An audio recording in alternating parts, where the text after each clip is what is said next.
നമസ്കാരം. നമ്മുടെ പാലക്കാട് MLA ശ്രീ രാഹുൽ മാക്കൂട്ടവും അതുപോലെ തന്നെ പാലക്കാട് MP ശ്രീ VK ശ്രീകണ്ഠനും പത്തനംതിട്ടയിൽ ഒരു ഹോട്ടലിൽ ഒരുമിച്ച് കൂടിയതാണ് പത്രമാധ്യമങ്ങളെല്ലാം ഏറ്റവും വലിയൊരു വാർത്തയാക്കിക്കൊണ്ടുവരുന്നത്. അവരെ സംബന്ധിച്ച് അവർക്ക് ഈ രാഹുൽ മാക്കൂട്ടത്തെ പറ്റിയുള്ള എന്തെങ്കിലും ഒരു കഷ്ണങ്ങൾ കിട്ടിക്കഴിഞ്ഞാൽ അത് ഏതെങ്കിലുമൊക്കെ രീതിയിൽ വക്രീകരിച്ച് രാഹുൽ മാക്കൂട്ടത്തിനെതിരെ മോശപ്പെട്ട രീതിയിൽ എങ്ങനെയെങ്കിലും ഒന്ന് ചിത്രീകരിച്ച് വാർത്തയാക്കുന്നതിനകത്ത് ഭയങ്കര ഒരു ഉത്സാഹമുണ്ട്. അതിൻ്റെ പ്രധാന കാരണം എന്ന് പറയുന്നത് രാഹുൽ മാക്കൂട്ടത്തെ ഒതുക്കി ഇല്ലാതാക്കാനായിട്ടുള്ള ഈ SSP എന്ന ഒരു വലിയൊരു കോക്കസിൻ്റെ ഒരു ഭാഗമായിട്ട് പ്രവർത്തിക്കുന്നതുകൊണ്ടും അവരുടെ ഒരു കൊട്ടേഷൻ ഏറ്റെടുത്ത് പ്രാവർത്തികമാക്കാൻ വേണ്ടിയിട്ട് ഉരുത്തിരിഞ്ഞിരിക്കുന്ന ഒരു വിഭാഗമാണ് മുഖ്യധാര മാധ്യമങ്ങൾ എന്നുള്ളത് കൊണ്ട് തന്നെ ഈ മാധ്യമങ്ങൾക്ക് ഈ രാഹുൽ മാക്കൂട്ടത്തെ സംബന്ധിച്ചിട്ടുള്ള ഏതൊരു വിഷയം കിട്ടിക്കഴിഞ്ഞാൽ അതിൻ്റെ ഒരു ചെറിയൊരു കഷ്ണമാണെങ്കിൽ പോലും കൂടെ അതിശക്തമായിട്ട് രാഹുൽ മാക്കൂട്ടത്തിനെതിരെ തിരിക്കാനും അതിൽ വാർത്തകൾ സൃഷ്ടിക്കാനും അതുവഴി പൊതുസമൂഹത്തിൽ ആ ഒരു വ്യക്തിയെ എങ്ങനെ വളരെ മോശക്കാരനാക്കിയിട്ട് ചിത്രീകരിക്കുക എന്നുള്ളത് അവരുടെ ഒരു ഹിഡൻ അജണ്ടയുടെ ഭാഗമായിട്ട് അങ്ങനെ ഉള്ളതുകൊണ്ട് തന്നെ അവരതിനകത്ത് വളരെ ഒരു ഉത്സാഹം കാണിക്കുന്നുണ്ടെന്നുള്ളത് സത്യമാണ്.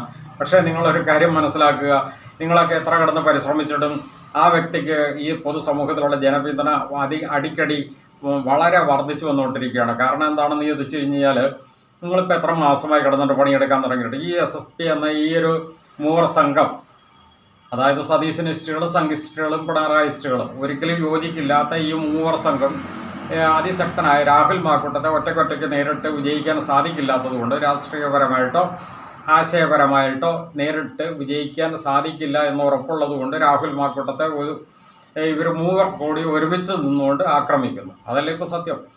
മാസങ്ങളത്രയായി ഒരു കാര്യവും ഉണ്ടായിട്ടില്ല എന്ന് മാത്രമല്ല, രാഹുൽ മാക്കൂട്ടത്തിൻ്റെ ജനപ്രീതി അടിക്കടി അതിശക്തമായിക്കൊണ്ടിരിക്കുന്നു. നമ്മുടെ മലയാളികൾ ലോകത്ത് എവിടെയൊക്കെ ഉണ്ടോ അവിടെയെല്ലാം രാഹുൽ മാക്കൂട്ടം എന്ന വ്യക്തിക്കുള്ള ജനപിന്തുണ അതിശക്തമായ രീതിയിൽ വർദ്ധിച്ചു വന്നുകൊണ്ടിരിക്കുന്നു. അപ്പോൾ അതുകൊണ്ട് നിങ്ങൾക്ക് ആകെ കാലുകളൊക്കെ ഇരിക്കുകയാണ്. അതിൻ്റെ ഒരു പ്രധാന കാരണം എന്ന് പറഞ്ഞാൽ നിങ്ങൾ ഉദ്ദേശിച്ച ഒരു വ്യക്തിയല്ല രാഹുൽ മാക്കൂട്ടം. നിങ്ങൾ ഉദ്ദേശിച്ചത് ശരിക്കും പറഞ്ഞു കഴിഞ്ഞാൽ നിങ്ങൾ ഇതിനു മുമ്പ് പ്രാവർത്തികമാക്കിയ ഒരു സംഭവം, അതായത് കേരളം കണ്ട ഏറ്റവും ജനകീയനായ മുഖ്യമന്ത്രി, ഏറ്റവും കരുത്തനായ മുഖ്യമന്ത്രി, ഏറ്റവും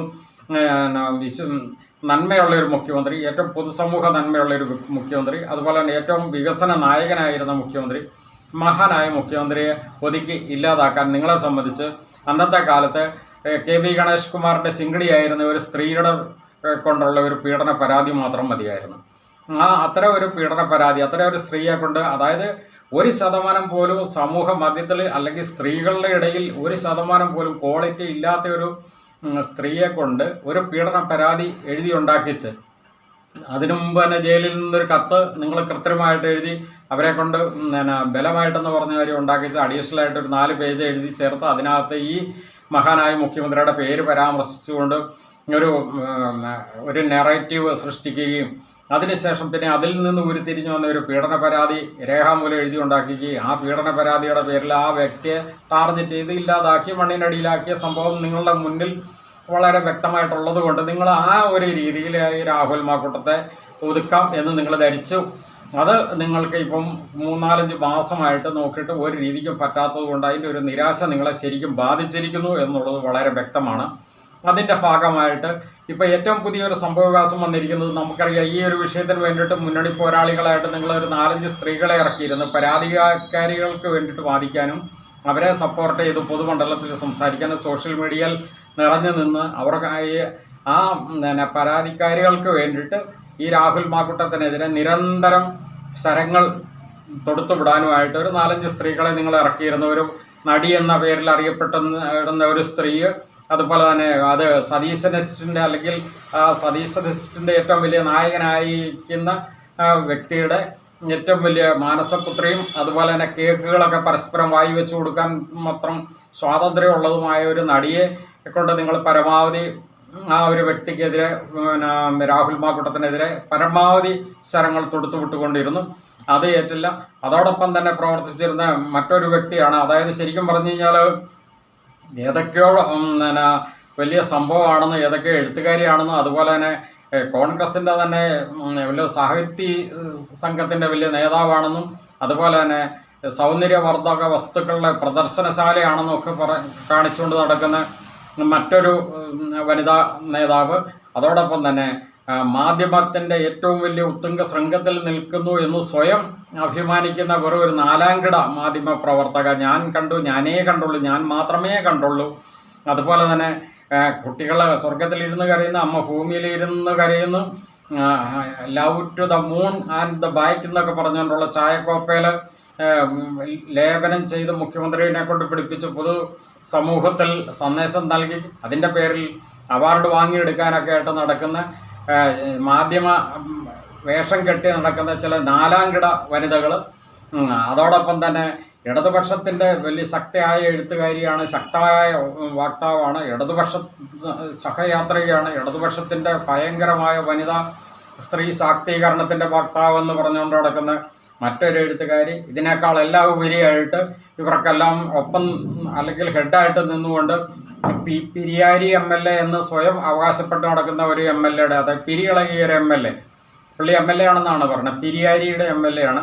ആ MLA യുടെ ഭാര്യയായിട്ട് ഒരു ഡോക്ടറേറ്റൊക്കെ ഉണ്ടെന്ന് പറയുന്ന ഒരു വനിതാ രത്നം. ഇങ്ങനെ ഒരു 4-5 വനിതാ രത്നങ്ങൾ അശ്രാന്ത പരിശ്രമം നടത്തിയിട്ട് ഒരു രക്ഷയില്ലാതെ വന്നതോടുകൂടി ഇപ്പോൾ മറ്റൊരു ധ്രുവീകരണം ഉണ്ടാക്കിയിരിക്കുന്നു. അതായത് വനിതാ മാധ്യമ കൂട്ടായ്മ എന്ന് പറഞ്ഞുകൊണ്ടൊരു കൂട്ടായ്മ. ഏത് കൂട്ടായ്മയാണെന്നുള്ളതൊക്കെ നമുക്കറിയില്ല, വല്ല ചട്ടിക്കൂട്ടാൻ എന്നൊക്കെ പറയുന്ന പോലുള്ള ഒരു കൂട്ടായ്മ ആയിരിക്കും. വനിതാ മാധ്യമ കൂട്ടായ്മ എന്ന് പറഞ്ഞുകൊണ്ടൊരു കൂട്ടായ്മ AICC പ്രസിഡന്റിന്, അതായത് കോൺഗ്രസിൻ്റെ അഖിലേന്ത്യാ പ്രസിഡന്റ് മല്ലികാർജ്ജുൻ ഖാർഗെയ്ക്ക് രാഹുൽ മാക്കൂട്ടത്തിനെതിരെ പരാതി കൊടുത്തിട്ട്, രാഹുൽ മാക്കൂട്ടത്തിനെതിരെ അല്ല ശരിക്കും പറഞ്ഞു കഴിഞ്ഞാൽ അവർ പരാതി, കാരണം രാഹുൽ മാക്കൂട്ടം ഇപ്പോൾ കോൺഗ്രസിൽ ഇല്ലാത്തത് കൊണ്ട് രാഹുൽ മാക്കൂട്ടത്തിനെതിരെ പരാതി കൊടുക്കാൻ സാധിക്കാത്തത് കൊണ്ട് അവർ രേഖാമൂലം പറഞ്ഞിരിക്കുന്നത് രാഹുൽ മാക്കൂട്ടത്തിന് വേണ്ടിയിട്ട് കോൺഗ്രസിൽ നിന്നും പുറത്താക്കിയിട്ടുണ്ടെങ്കിൽ പോലും കോൺഗ്രസിൻ്റെ കുറേ അധികം ആളുകൾ രാഹുൽ മാക്കൂട്ടത്തിന് വേണ്ടിയിട്ട് ശക്തമായിട്ട് സോഷ്യൽ മീഡിയയിൽ അവരെ ആക്രമിക്കുന്നു, അല്ലെങ്കിൽ ഈ രാഹുൽ മാക്കൂട്ടത്തിനെതിരെ പരാതി കൊടുത്തിരിക്കുന്ന പരാതിക്കാരികളെ അധിക്ഷേപിക്കുന്നു. അത് വനിതകൾക്ക് ഭയങ്കര വേദന ഉണ്ടാക്കുന്നതാണെന്നും പറഞ്ഞുകൊണ്ട് വനിതകളുടെ വേദന എന്താ പറയുക, വൈറ്റാട്ടി എന്ന് നമ്മൾ നാടൻ ഭാഷ പറയും അല്ലേ. അതായത് പ്രസവവേദന സഹിക്കാൻ പറ്റാതെ വരുമ്പോൾ അവിടെ വൈറ്റാട്ടിയുടെ ഒരു സഹായം തേടാറുണ്ട്. അത്ര ഒരു കുറേ വൈറ്റാട്ടിമാരായിട്ടുള്ള ഒരു വനിതാ മാധ്യമ സംഘം എന്ന് പറഞ്ഞുകൊണ്ട് AICC പ്രസിഡന്റിന് പരാതി നൽകിയിരിക്കുന്നു. അപ്പോൾ ഇവരുടെയൊക്കെ ഉദ്ദേശം എന്താണെന്ന് ചോദിച്ചു കഴിഞ്ഞാൽ ഇവർക്കിപ്പം മനസ്സിലായി ഈ രാഹുൽ മാക്കൂട്ടത്തെ ഏതെല്ലാം രീതിയിൽ ഒതുക്കാൻ നോക്കിയിട്ടൊന്നും ഒതുക്കൽ നടക്കില്ല. അപ്പോൾ അങ്ങനെ വന്നു കഴിഞ്ഞപ്പോൾ ഏതെങ്കിലുമൊക്കെ രീതിയിൽ ഈ രാഹുൽ മാക്കൂട്ടത്തിനെ ഇനി AICC ഈ രംഗത്തേക്ക് ഇറക്കുകയാണെന്നുണ്ടെങ്കിൽ അത് ഇറക്കാതിരിക്കാനായിട്ട് എന്തെങ്കിലും ചെറിയ തടയിടാൻ പറ്റുമെങ്കിൽ അങ്ങനെ നോക്കുന്നു. എന്താ പറയുക, അപഹാസ്യമാണെന്ന് നോക്കണം. അതായത് ഇവർക്കിപ്പോൾ രാഹുൽ മാക്കൂട്ടം എന്ന വ്യക്തി ഒരു കാരണവശാലും രംഗത്തേക്ക് ഇറങ്ങരുത്, അങ്ങനെ ഇറക്കാതിരിക്കാനായിട്ടുള്ള കൊട്ടേഷൻ ഏറ്റെടുത്തതുകൊണ്ട് ഇവർക്കിപ്പോൾ ആ കൊട്ടേഷൻ നടത്തിക്കുക എന്നുള്ള ഒരൊറ്റ അജണ്ടയാണ്. പരമാവധിയൊക്കെ അവർ നോക്കിയപ്പോൾ ഈ ഉമ്മൻചാണ്ടി സാറിനെ ഇല്ലാതാക്കാമെങ്കിൽ പിന്നെ രാഹുൽ മാക്കൂട്ടം എന്താണെന്നുള്ളൊരു ധാരണയായിരുന്നു.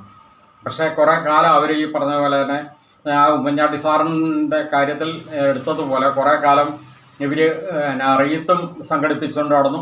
അതുപോലെ തന്നെ അനുശോചന സന്ദേശങ്ങൾ, അനുശോചന പ്രസംഗങ്ങളൊക്കെ എടുത്ത് തയ്യാറാക്കിക്കൊണ്ടിരുന്നു. കാരണം ഇതെങ്ങനെയൊക്കെ സംഭവിച്ചു കഴിഞ്ഞാൽ ഇവർ തന്നെ വേണമല്ലോ എൻ്റെ മുന്നിൽ വന്നു നിന്നുകൊണ്ട് അയ്യോ എന്നൊക്കെ പറഞ്ഞുകൊണ്ട് പ്രസംഗിക്കാനും അതുപോലെ തന്നെ റീത്തൊക്കെ സമർപ്പിച്ച് കരച്ചിലൊക്കെ അഭിനയിക്കാനൊക്കെ ആയിട്ട്. പക്ഷേ അവരുടെ ഉദ്ദേശങ്ങളൊന്നും നടന്നില്ല.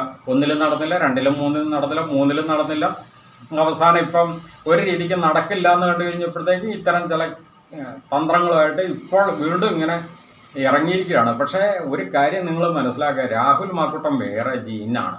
അത് നിങ്ങളിലൊക്കെ എത്ര കിടന്നിട്ട് കളിച്ചിട്ട് ഒരു കാര്യമില്ല. ഈ SSP എന്നൊരു മൂവർ സംഘം അത്ര നിസ്സാര സംഘമാണ് ഈ കേരളത്തെ സംബന്ധിച്ച്. ഇത്രയും അതിഭീകരമായ ഒരു സംഘമാണ് ശരിക്കും പറഞ്ഞു കഴിഞ്ഞാൽ. ഇവരെത്ര കാലം കിടന്നുകൊണ്ട് നോക്കിയിട്ട് ഒരു കാര്യവുമില്ല. കാരണം എന്താണെന്ന് ചോദിച്ചു കഴിഞ്ഞാൽ രാഹുൽ മാക്കൂട്ടം എന്ന വ്യക്തി ഇന്ന് കോൺഗ്രസിൽ, രാഹുൽ മാക്കൂട്ടം കഴിഞ്ഞിട്ട് മറ്റാരുള്ളൂ. നിങ്ങൾക്കറിയാമല്ലോ, ഈ അടുത്ത ദിവസം കൂടെ വീണ അഭിനയത്തിനകത്ത് ശരിക്കും പറഞ്ഞാൽ പിണറായിസ്റ്റിൻ്റെ 2 വനിതാ മുഖ്യധാര മാധ്യമ വനിതാ രത്നങ്ങളാണ് ഒന്നുമല്ലാണ്ടായിപ്പോയത്. അതായത് പച്ചയ്ക്ക് പറയാം, വീണ ജോർജും അതുപോലെ തന്നെ ചിന്ത ജെറോമും 2 പേരും ഈ പ്രാവശ്യം സ്ഥാനാർത്ഥികളായിട്ട് നിൽക്കും, വിജയിക്കും എന്നൊക്കെ പറഞ്ഞുകൊണ്ട് നടന്നതാണ്. പക്ഷേ 2 പേരും അടപടലം മൂഞ്ചിയില്ലേ. വീണാഭിനയം എങ്ങനെയുണ്ടായിരുന്നു? അതായത് ഓസ്കാർ അവാർഡിന് വേണ്ടി കാട്ടിക്കൂട്ടിയ ആഭാസ നാടകത്തിനകത്ത് വീണ ജോർജിൻ്റെ ആ അഭിനയത്തോടു കൂടി വീണ ജോർജോ ഇനിയിപ്പോൾ കേരളത്തിൽ എവിടെ നിന്ന് കഴിഞ്ഞാൽ പച്ചകൂടില്ല എന്ന് മാത്രമല്ല അത് പിണറായിസ്റ്റുകൾക്ക് വൻ ഡാമേജും കൂടെ വരുത്തി വെച്ചു. അതുപോലെ വീണ ജോർജിൻ്റെ അക്രമത്തിൽ കേരളം മൊത്തം കലക്കാമെന്ന് പറഞ്ഞുകൊണ്ട് കൊല്ലത്ത് പ്രകടനം നടത്തിയ ചിന്താ ജെറോം കാട്ടിക്കൂട്ടിയ അളിഞ്ഞ വൃത്തികെട്ട ഡോക്ടറേറ്റൊക്കെ ഉണ്ടെന്ന് പറഞ്ഞു കഴിഞ്ഞാൽ അച്ഛനില്ല നേരത്ത് അമ്മയ്ക്കുണ്ടായ നാറികളെ പട്ടികളെ എന്നൊക്കെ പറഞ്ഞുകൊണ്ട് നടത്തിയ ആ ഒരു ആഭാസ പ്രചരണവും ആഭാസ സമരവും ഇതാണ് സാംസ്കാരിക കൂട്ടായ്മ, സാംസ്കാരിക നായിക, അതുപോലെ സ്ത്രീ സംരക്ഷണ നായിക, സ്ത്രീകൾക്ക് വേണ്ടി വാദിക്കുന്ന ഡോക്ടറേറ്റൊക്കെ ഉണ്ടെന്ന് പറയുന്ന യുവജനക്ഷേമ കമ്മീഷൻ്റെ ചെയർപേഴ്സണൊക്കെ ആയിട്ടിരുന്ന് ഇവിടെ നമ്മുടെയൊക്കെ പൊതുമുതൽ കുറേ കാലം കൊള്ളയടിച്ച ഈ ചിന്താ ജെറോമിൻ ഒക്കെ ഇനിയിപ്പോൾ കേരളത്തിലൊക്കെ എവിടെയെങ്കിലും ഇത് പച്ച തൊടും. എന്തൊക്കെയാണെങ്കിലും ശരി, അതിൻ്റേതായ ഒരു വിഷമം ഇപ്പോൾ ഇവർക്കെല്ലാം കാലുകളൊക്കെ ഇരിക്കുകയാണ്. അതിൻ്റെ പ്രതിഫലനമാണ് കേരളത്തിലൊക്കെ പോലീസുകാരെ പോലും കൂടെ റോഡിലിട്ടുകൊണ്ട് നാട്ടി ഓടിക്കുന്ന രീതിയിൽ ഒരു പേ പിടിച്ച പട്ടികളെ പോലെ കുറേ എണ്ണങ്ങളിങ്ങനെ റോഡിൽ കൂടെ അലഞ്ഞു തിരിയുന്നത് അല്ലേ. ഇത് ഈ ഒരു സംഭവത്തെ സംബന്ധിച്ച് ശരിക്കും പറഞ്ഞു കഴിഞ്ഞാൽ കോൺഗ്രസ്സുകാർക്ക് തന്നെ നല്ല ബോധ്യം വന്നിരിക്കുന്നതുകൊണ്ടാണ് ഇപ്പം രാഹുൽ മാക്കൂട്ടം ഉണ്ടെങ്കിൽ മാത്രമേ ഇപ്പോൾ കാര്യങ്ങൾ മുന്നോട്ട് പോകുള്ളൂ എന്നുള്ളത് കോൺഗ്രസ്സുകാർക്ക് തന്നെ ബോധ്യപ്പെട്ട് കഴിഞ്ഞു. അതിൻ്റെ വ്യക്തമായ തെളിവാണ് ഈ ഒരു വിഷയത്തെ സംബന്ധിച്ചൊരു പ്രശ്നം ഉണ്ടായി കഴിഞ്ഞപ്പോൾ രാഹുൽ മാക്കൂട്ടം അതിശക്തമായൊരു പോസ്റ്റ് ഇട്ടു. ആ പോസ്റ്റിന് തന്നെ കിട്ടിയിരിക്കുന്ന ജനകീയ സപ്പോർട്ട് എത്രമാത്രമാണ്. അതായത് 2.2 മില്യൺസാണ് ജനങ്ങളാണ്, മലയാളീസാണ് ആ പോസ്റ്റ് കണ്ടിരിക്കുന്നത്. ഇവിടെ ഏത് നേതാക്കന്മാർക്ക് കിട്ടും അത്ര സപ്പോർട്ട്? രാഹുൽ മാക്കൂട്ടം പലരും പറയുന്ന മാതിരി കളത്തിന് പുറത്തു നിന്നുകൊണ്ടുള്ള കളിയല്ല രാഹുൽ മാക്കൂട്ടം കളിക്കുന്നത്. രാഹുൽ മാക്കൂട്ടം കളിക്കുന്ന കളി കളത്തിനുള്ളിൽ നിറഞ്ഞു നിന്നുകൊണ്ട് ഉള്ള കളിയാണ്. അതായത് ശരിക്കും പറഞ്ഞാൽ ഫുട്ബോൾ ടീമിനകത്തൊക്കെ പറയാൻ കേട്ടിട്ടില്ലേ, സെൻറ്റർ ഫോർവേഡ് എന്നൊക്കെ പറയുന്ന ഒരു കളിക്കാരൻ. അതായത് ശരിക്കും പറഞ്ഞു കഴിഞ്ഞാൽ ശരിക്കും ഗോൾ നേടുക എന്നുള്ളതിനെ ആണ് മുഖ്യ ഉദ്ദേശമെങ്കിലും അതോടൊപ്പം തന്നെ ടീമിനെ മൊത്തത്തിൽ പ്രചോദിപ്പിച്ചുകൊണ്ട് കളിക്കുക എന്നുകൂടെയുണ്ട്. അതാണ് ഈ പ്ലെയർ ബോൾ കൈകാര്യം ചെയ്യുന്ന വ്യക്തി അസാമാന്യ കഴിവുള്ള ഒരു വ്യക്തിയായിരിക്കും. ആ വ്യക്തിയായിരിക്കണം സാധാരണ സെൻറ്റർ ഫോർവേഡൊക്കെ ആയിട്ട് കളിക്കുന്നത്. അതായത് നമ്മുടെ ലയണൽ മെസ്സി, ക്രിസ്ത്യാനോ റൊണാൾഡോ നേരത്തെ അതുപോലെ തന്നെ ശരിക്കും സെൻറ്റർ ഫോർവേഡായിട്ട് കളിച്ചിരുന്ന ഒരു വ്യക്തിയാണ് ശരിക്കും പറഞ്ഞു കഴിഞ്ഞാൽ റൊണാൾഡീഞ്ഞോ. കാരണം ഒരു കാലത്ത് ബാഴ്സലോണ ക്ലബ്ബൊക്കെ വളരെ പിന്നിൽ നിന്ന സന്ദർഭത്തിൽ റൊണാൾഡീഞ്ഞോ ആ ടീമിലേക്ക് കടന്നു വരികയും സെൻറ്റർ ഫോർവേഡായിട്ട് ഇന്ന് കളിക്കുകയും ചെയ്തിരുന്ന ഒരു കാലഘട്ടത്തിലൂടെയാണ് ബാഴ്സലോണയൊക്കെ അതിശക്തമായിട്ട് കയറി വന്നത്. ഫുട്ബോൾ കളിക്ക് അറിയാവുന്നവരെ സംബന്ധിച്ച് മാത്രം അറിയുന്ന ഒരു കാര്യമാണ്. പക്ഷേ എങ്കിലും അതങ്ങ് പറഞ്ഞെന്ന് മാത്രം. അതുപോലെ തന്നെ ബ്രസീലിൻ്റെ റോബർട്ടോ കാർലോസ് ഇവരൊക്കെ എന്ന് പറഞ്ഞാൽ ശരിക്കും സെൻട്രൽ ഫോർവേഡായിട്ട് നിന്നിട്ട് കളിക്കുമ്പോൾ ആ ടീമിന് മൊത്തത്തിലൊരു പ്രചോദനമാണ്. അതാണ് ശരിക്കും പറഞ്ഞു കഴിഞ്ഞാൽ ഇന്ന് കോൺഗ്രസിൻ്റെ രാഹുൽ മാക്കൂട്ടം എന്ന് പറയുന്ന വ്യക്തി. ഇന്ന് രാഹുൽ മാക്കൂട്ടം ശരിക്കും കളം നിറഞ്ഞ് കളിക്കുന്ന ഒരു കളിക്കാരൻ തന്നെയാണ്. ആ കാര്യത്തിൽ യാതൊരു തർക്കവുമില്ല. രാഹുൽ മാക്കൂട്ടം നിറഞ്ഞു നിന്ന് കളിക്കുമ്പോൾ മാത്രമാണ് കോൺഗ്രസ് UDFും അതിശക്തമാകുന്നത്. അവിടുന്ന് ഒരൊറ്റ കളിക്കാരൻ മാറിക്കഴിഞ്ഞാൽ ചിലപ്പോൾ ആ ടീം തന്നെ പരാജയത്തിലേക്ക് പോകുന്നുള്ള കാര്യം വ്യക്തമാണ്. ഈ അത്ര ശക്തരായിട്ടുള്ള കളിക്കാരൻ ആ ടീമിൻ്റെ മൊത്തം ശക്തിയെ ആ ഒരു കളിക്കാരനെ കേന്ദ്രീകരിച്ചിരിക്കും. ഏകദേശം അതിന് സമാനം തന്നെയാണ് ഇപ്പോൾ രാഹുൽ മാക്കൂട്ടത്തിൻ്റെ ഒരു സ്ഥിതിവിശേഷം. അതുകൊണ്ട് നിങ്ങൾ SSPക്കാർ എത്ര വെള്ളം കോരിയിട്ടും എത്ര വനിതാ സംഘടനകളെ എത്ര വനിതാ ഗ്രൂപ്പുകളെ രംഗത്തേക്ക് ഇറക്കിയിട്ട് ഒരു കാര്യവുമില്ല. രാഹുൽ മാക്കൂട്ടം അതിശക്തനായിട്ട് കേരള രാഷ്ട്രീയത്തിൽ നിറഞ്ഞു തന്നെ നിൽക്കും. ശരിക്കും പറഞ്ഞു കഴിഞ്ഞാൽ യഥാർത്ഥ സിംഹ രാജാവാണ് രാഹുൽ മാക്കൂട്ടം. നന്ദി.